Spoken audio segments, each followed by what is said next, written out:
What if I told you that some of the most powerful healing substances on earth are growing right outside your door, and most people are pulling them out, spraying them with chemicals, or walking past them without even a second thought? Even more surprising, many of these plants connect directly to patterns and principles laid out in the Bible thousands of years ago, not just spiritually, but physically, practically, and intentionally placed into the world around us from the very beginning of creation. Most people today believe that healing must be complicated, something advanced, something discovered in a lab after years of research, something that requires expertise, expensive systems, prescriptions, or layers of access most of us don't have. But when you slow down and really examine both creation and scripture together, a completely different reality begins to emerge. You begin to see a world where healing was never meant to be rare or locked away behind walls of complexity. It was embedded into everyday life, into the ground people walked on every single day, into the plants that grew freely without permission or cultivation, available to anyone willing to notice. If you are interested in these topics, make sure to subscribe to the channel. In Genesis, there is a statement that often gets overlooked because of how simple it sounds. God says, "I have given you every herb-bearing seed which is upon the face of all the earth, and every tree, in the which is the fruit of a tree yielding seed. To you it shall be for meat." That one idea alone changes everything if you really sit with it. Every herb, not some of them, not the impressive-looking ones that require special conditions or expert knowledge, not the cultivated crops alone. Every herb-bearing seed was given for use. The design itself was intentional from the start. Provision was built into creation itself, placed right where humanity would live and move and have their being. Later in Ezekiel, the idea is reinforced in a powerful vision of restoration. Along the banks of the river flowing from the sanctuary, trees grow whose fruit is for food and whose leaves are for healing. Not rare healing reserved for special occasions or elite access. Not occasional support that shows up only in crises, but something that exists as part of the natural order of things, accessible, placed within reach, designed to be part of daily life and ongoing renewal. The same theme echoes in Revelation, where the leaves of the tree are for the healing of the nations. Scripture consistently paints a picture of God's provision woven into the fabric of the created world. So the question becomes, if healing was designed to be this accessible and present in ordinary places, why do so many people feel disconnected from it today? Why do we look past what grows around us in lawns, sidewalks, cracks, garden edges, and disturbed soil? Why are the very things that may support the body, digestion, skin, immunity, and overall vitality labeled as problems, intrusions, nuisances, or weeds to be eliminated? A few moments of intentional observation can shift your perspective completely. Imagine walking outside and really looking at the ground beneath your feet, not quickly while distracted by your phone or to-do lists, but slowly and purposefully. What you might see at first is what most people see: grass that should be even and uniform, patches that look out of place, small plants interrupting what you've been taught is a clean and proper space. But if you look closer, those interruptions begin to tell a different story, one of resilience, adaptation, and provision. You start to notice patterns. Certain plants show up repeatedly in the same kinds of places: disturbed soil, paths, lawns, edges where the ground has been turned or walked on. It's almost as if they are meant to be there, arriving precisely when the soil needs what they offer. And what's even more interesting is that many of these plants have been used for generations across different cultures and continents, long before modern pharmaceutical systems existed. Not because they were rare or exotic, but because they were available, right there, growing without invitation or cost. These are often dismissed as weeds, yet when examined through the lens of scripture, history, botany, and practical experience, they reveal themselves as gifts of provision placed within reach. Let's explore them one by one, seeing not just what they are, but why they matter and how they connect to timeless patterns of healing and awareness. Dandelion is one of the most well-known and yet most misunderstood examples. Almost everyone has seen its bright yellow flower heads popping up in lawns and along roadsides. The moment it appears, many people react as if something is wrong, as if the space has been invaded. But historically and nutritionally, this plant was anything but unwanted. It was highly valued across Europe, Asia, and by Native American peoples. Every single part of it had a purpose, and nothing was wasted. Botanically, Dandelion Taraxacum officinale is a member of the daisy family with a deep taproot that can reach far into the soil, drawing up minerals. Its leaves form a rosette of jagged, tooth-like edges, hence the name dent de lion, or lion's tooth in French. The yellow composite flower turns into a distinctive puffball of seeds designed for wind dispersal, allowing it to colonize new areas easily. It thrives in disturbed soils and is often one of the first plants to appear after the ground is turned or compacted. Traditionally, the roots were used to support support the body's natural cleansing and filtration processes, particularly those connected to the liver and kidneys. The leaves were consumed fresh in salads or as tea to support digestion and provide a rich source of vitamins and minerals. Dandelion leaves contain more vitamin A than carrots in the form of beta-carotene, significant amounts of vitamin C for immune and collagen support, vitamin K for bone and blood health, and minerals like potassium, iron, calcium, and magnesium. The root is particularly noted for inulin, a prebiotic fiber that supports gut health, along with compounds that have been studied for liver-supportive and mild diuretic effects that help maintain fluid balance without depleting key electrolytes. The flowers can be used to make wine, jelly, or tea and contain antioxidants. In many cultures, dandelions served as a spring tonic to help the body transition after winter, gently encouraging natural elimination and renewal. During times of scarcity, every part was eaten or prepared as medicine. Modern interest has returned because of its nutrient density and traditional reputation as a supportive herb for overall vitality. There is something deeply symbolic about a plant that supports internal cleansing and grows so openly in plain sight, yet is constantly removed before it can fulfill its purpose. When you look at Scripture, cleansing and renewal are among the most repeated themes, not just in a physical sense, but in a spiritual one. In Psalm 51, David prays, "Create in me a clean heart, O God, and renew a right spirit within me." That request reflects something deeper than surface change. It points to internal alignment and restoration from within. It is fascinating that a plant so strongly associated with supporting the body's natural cleansing processes is also one of the most common and overlooked plants in existence. What does that say about how we perceive value? Often, the very things that could help us most are the ones we are quickest to dismiss or remove. Plantain is another example that shifts how you see your environment. It grows low to the ground, often blending seamlessly into the surrounding grass. It doesn't stand out with bright colors or tall stalks. People step on it constantly without realizing it. Yet historically, this humble plant was used in very direct and practical ways for supporting the skin and soothing irritation. There are two main types commonly found: broadleaf plantain, Plantago major, with wide oval leaves featuring prominent parallel veins, and narrowleaf plantain. Both produce small, inconspicuous flower spikes. The leaves are tough and fibrous, but become tender when young. Plantain is a master of disturbed or compacted soils and is often called white man's footprint because it seemed to follow European settlers wherever they went, though indigenous peoples in various regions already knew and used similar plants. Traditionally, the leaves were crushed or chewed into a poultice and applied directly to the skin to support healing of minor cuts, scrapes, insect bites, stings, rashes, and irritations. It was known for its ability to calm redness and assist the body's natural recovery processes. The leaves contain compounds like allantoin, which supports tissue repair, aucubin, with soothing properties, and mucilage that creates a protective, cooling effect. Internally, plantain has been used as a soothing tea for respiratory comfort or digestive balance because of its demulcent qualities. There is something powerful about the idea that a solution can exist directly underfoot while going unnoticed for so long. And that idea is not limited to plants. It appears repeatedly in the Bible. When you look at the way healing occurred in Scripture, it often defied expectations. It didn't rely on what people considered advanced or impressive at the time. It operated through simplicity, presence, and trust. Sometimes something as basic as touch, mud, or ordinary elements becoming part of the process. That pattern challenges a modern mindset that associates true effectiveness only with sophistication or rarity. It suggests that what truly supports us does not always need to appear extraordinary. Sometimes it simply needs to be recognized and used with intention. Chickweed continues that pattern in a quieter, gentler way. It grows close to the ground, spreading in delicate mats with small oval leaves arranged in pairs and tiny white star-shaped flowers that have 5 deeply notched petals, making them look like 10. It thrives in cool, moist conditions and often appears in early spring or shady spots. Chickweed doesn't dominate a space or demand attention. It spreads gently, almost as if trying not to be noticed. Historically, it has been used for its soothing properties, particularly for supporting skin comfort and providing gentle internal support. The plant is rich in vitamins A, B, and C, as well as minerals, and has been valued as a mild, nourishing tonic. Traditional preparations include teas, fresh eating in salads when young and tender, or poultices for calming external irritation. It offers a kind of quiet restoration, subtle but meaningful support for overall comfort and balance. There is a verse that talks about how what appears weak or insignificant can carry unexpected strength and value. That theme shows up again and again throughout Scripture. Things that are overlooked or appear small often hold a different kind of power,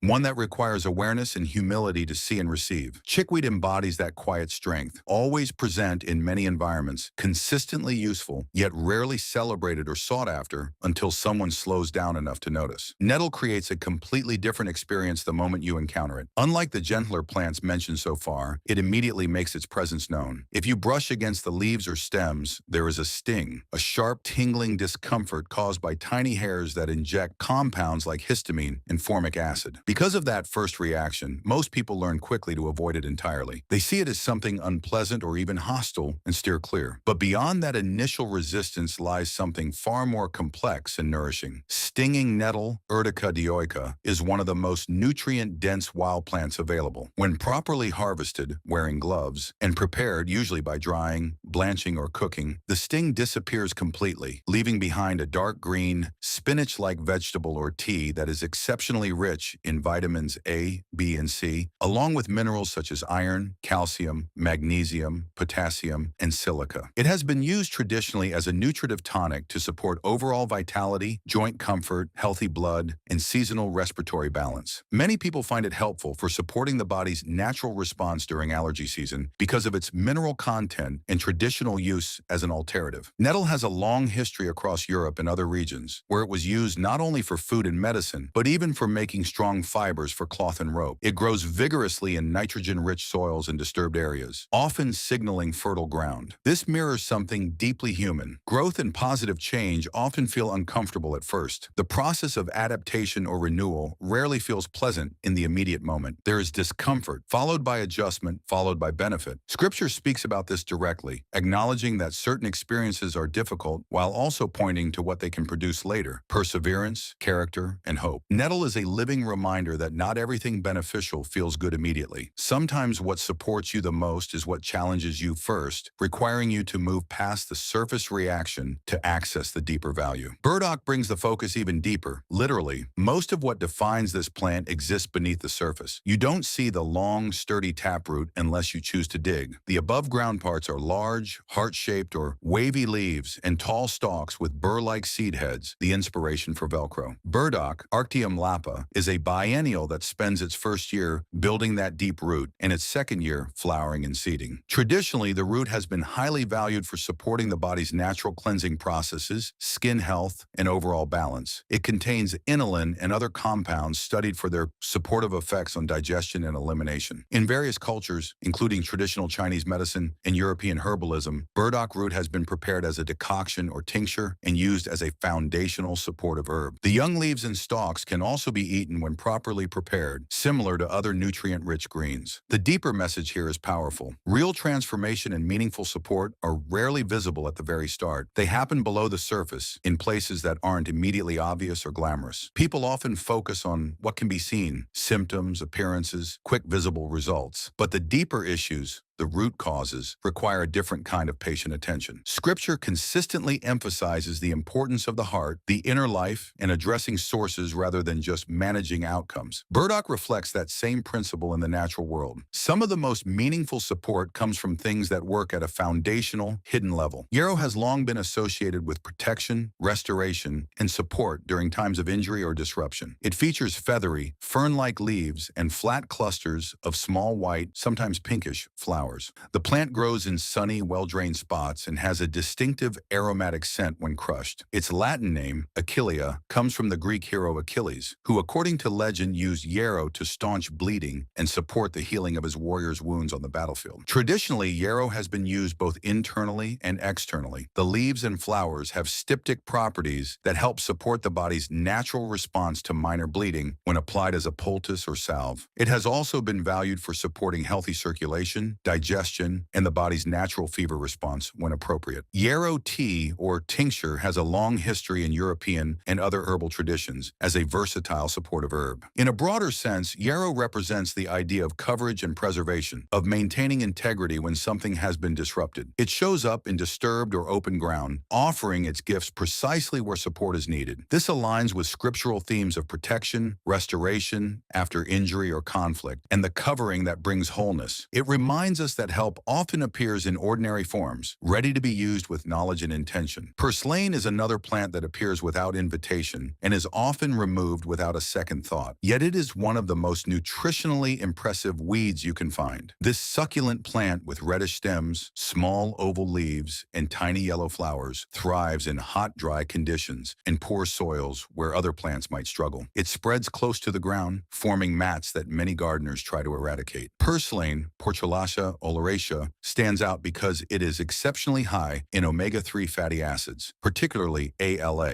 along with vitamins C and E, antioxidants like betalains, and minerals. Studies in traditional knowledge note that it can contain more omega-3s than many common vegetables and compares favorably to spinach in several nutrients while being lower in oxalic acid for some people. It has been used for centuries in Mediterranean, Asian, Indian, and Native American cuisines and medicine as a cooling, nourishing green. Historically, purslane was valued during times when fresh greens were scarce. It grows abundantly and easily, providing nutrition without requiring special care. In scripture and broader biblical themes, there is a consistent message of provision, even in unlikely or challenging circumstances. Manna in the wilderness, water from a rock, or resources appearing where least expected. Purslane embodies that abundance in the common and overlooked. It is a reminder that what sustains us is not always rare or difficult to obtain. Sometimes it is so common that it becomes invisible until someone chooses to see and receive it. Lamb's quarters, also known as goosefoot or fat hen, reflects simplicity and deep nourishment. It has triangular or diamond-shaped leaves with a characteristic white, powdery coating on the underside, especially when young. The plant can grow quite tall and produces small, inconspicuous flowers. It is widespread in gardens, fields, and disturbed areas, and is often mistaken for a nuisance. Lamb's quarters, Chenopodium album, is highly nutritious, often compared favorably to spinach or other cultivated greens. It provides vitamins A, C, and K, significant minerals including calcium, iron, and magnesium, and a good amount of protein for a leafy green. Traditional use across many cultures includes cooking the young leaves and shoots as a pot herb, similar to spinach but sometimes considered more flavorful or nutrient-dense by foragers. It was an important wild food during times of scarcity. This plant connects to a time when people relied more directly on what was accessible and sustained themselves through what grew naturally around them. There was less separation between daily life and the resources needed to support health. In biblical narratives, God's provision often came through ordinary available means, whether manna, quail, or the produce of the land. Lamb's quarters represents that humble, reliable nourishment that shows up consistently without fanfare. It invites us to value what is present and simple rather than always seeking what is exotic or cultivated. Garlic stands out because of its long, unbroken history of recognition and use across civilizations. Whether cultivated or its wild relatives, the strong-smelling bulb has been valued for its ability to support and strengthen the body. It features a cluster of cloves encased in a papery skin with long green leaves when growing. The characteristic pungent aroma comes from compounds like allicin, which forms when the cloves are crushed or chopped. In the Bible, garlic is specifically mentioned in Numbers 11:5, where the Israelites, wandering in the wilderness and longing for the foods of Egypt, remember the fish which we did eat in Egypt freely, the cucumbers and the melons, and the leeks and the onions and the garlic. It was clearly a valued and familiar food that provided both flavor and support. Throughout history, garlic has been used to support immune function, cardiovascular health, and as a general strengthening agent. Traditional preparations include eating it raw for maximum allicin, cooked in meals, or made into tinctures and syrups. Garlic represents something enduring and consistent, something that has maintained its significance across time, cultures, and circumstances. It doesn't require ideal conditions to be useful and has proven its value repeatedly. In a world that often chases the newest or most complicated solutions, garlic reminds us of the power found in what has been tested and trusted for generations. Aloe brings a sense of immediate, recognizable restoration. This succulent plant with thick, fleshy leaves filled with clear gel is known worldwide for its soothing properties on the skin. When a leaf is broken, the gel inside can be applied directly to support comfort after minor burns, sunburn, or irritation. Aloe has a long history of use in ancient Egypt, the Mediterranean, and biblical times. In Scripture, aloe appears in John 19:39, where Nicodemus brings a mixture of myrrh and aloes, about an 100-pound weight, to prepare Jesus' body for burial. It was used alongside myrrh as a preservative and aromatic spice, pointing to care, honor, and the hope of preservation even in death. Aloe also appears in other poetic and practical contexts in ancient literature. The gel contains polysaccharides that help hydrate and soothe tissue, along with compounds that support the skin's natural recovery. Aloe represents the possibility of recovery and relief, the idea that damage or irritation does not have to be permanent. It offers a tangible picture of soothing and renewal that aligns with scriptural themes of restoration, comfort, and new life after difficulty. Like many of these plants, it grows readily in suitable climates and provides its gifts with simplicity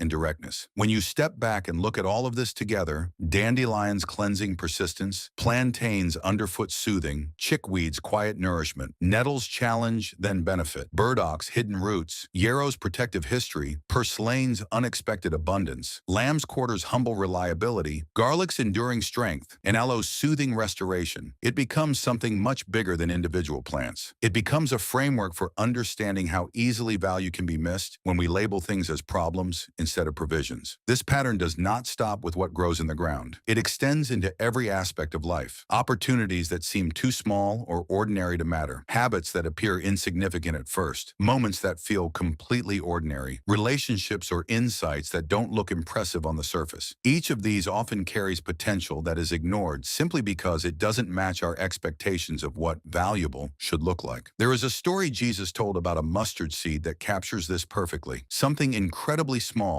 almost unnoticeable when held in the hand, grows into something much larger than expected, providing shelter and growth for others. The message is clear. Size and appearance at the beginning do not determine ultimate impact. Perception can distort value, causing us to overlook what God has placed right in front of us. So when you think about what you have been overlooking, whether in your yard, your daily routines, your relationships, or your own inner life, it may not just be physical plants. It may be patterns, perspectives, small acts of faithfulness, or possibilities that you have dismissed without realizing their potential. The next time you step outside, take a moment to actually look, not quickly or distractedly, but intentionally and with curiosity. Notice what is there. Notice what repeats. Notice what you have been conditioned to ignore or remove. Notice the plants that show up precisely where the soil has been disturbed or the path has been walked. Because there is a strong possibility that some of the things you have been removing, avoiding, spraying, or stepping over have far more value than you realize. They may support your body in gentle, time-tested ways. They may remind you of deeper spiritual truths about provision, renewal, simplicity, and the hidden strength in what appears common or challenging. And once you begin to notice that, it changes how you see everything. It shifts your awareness from scarcity to abundance. It opens your perspective to the intentional design woven into creation. It challenges assumptions about what is valuable and what is waste. And most importantly, it reconnects you to the profound idea that what you need is not always far away in some distant lab or complicated system. Sometimes it has been placed right in front of you the entire time, growing freely, waiting patiently, ready to be recognized, respected, and received. And that realization does not just change how you see a backyard or a patch of weeds. It changes how you see your life, your faith, and the world around you. It invites gratitude for the ordinary miracles of provision and a renewed sense of wonder at a creator who embedded healing and sustenance into the very ground we walk on every day. Take that first step. Look closely. Learn one plant at a time. Start small. The invitation has always been there.